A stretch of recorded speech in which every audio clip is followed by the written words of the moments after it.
Ibnu al-Jauzi, keturunan ke-19 dari Abu Bakar Asy-Syiddiq, adalah seorang yang dijuluki Ibnu al-Jauzi. Sedari kecil tidak dididik oleh ayah dan ibunya, karena ayahnya wafat saat beliau masih usia 3 tahun. Keluarga besar beliau adalah pengusaha tembaga dan perak, sehingga mereka adalah orang yang sangat sibuk.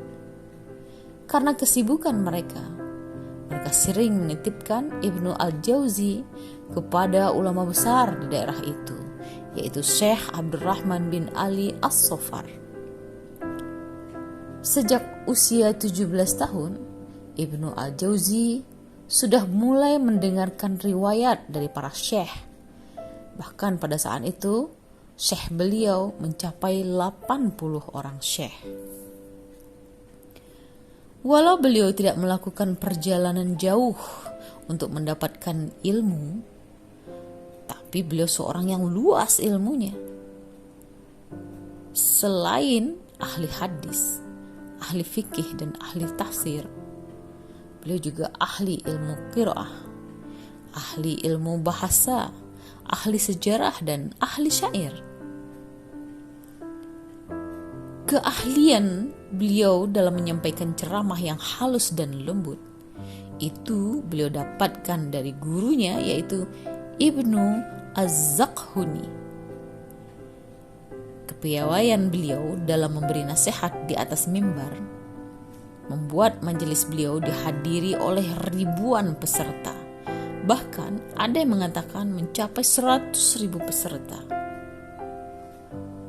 Majelis beliau tidak hanya dihadiri oleh orang biasa, tapi majelis beliau dihadiri oleh khalifah, para menteri, orang-orang kaya, ulama besar, dan para pemimpin-pemimpin negeri. Nama beliau begitu bersinar di daerah Irak.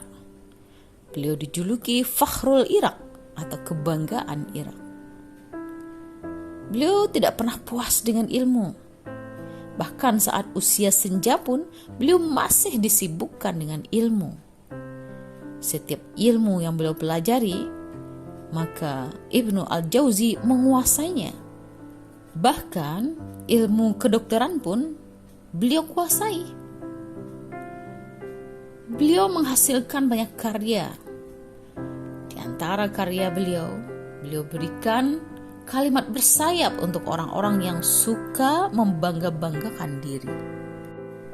Ibnu al-Jauzi berkata, Fir'aun membanggakan Mesir karena sebuah sungai yang ia sendiri tidak mengalirkan airnya.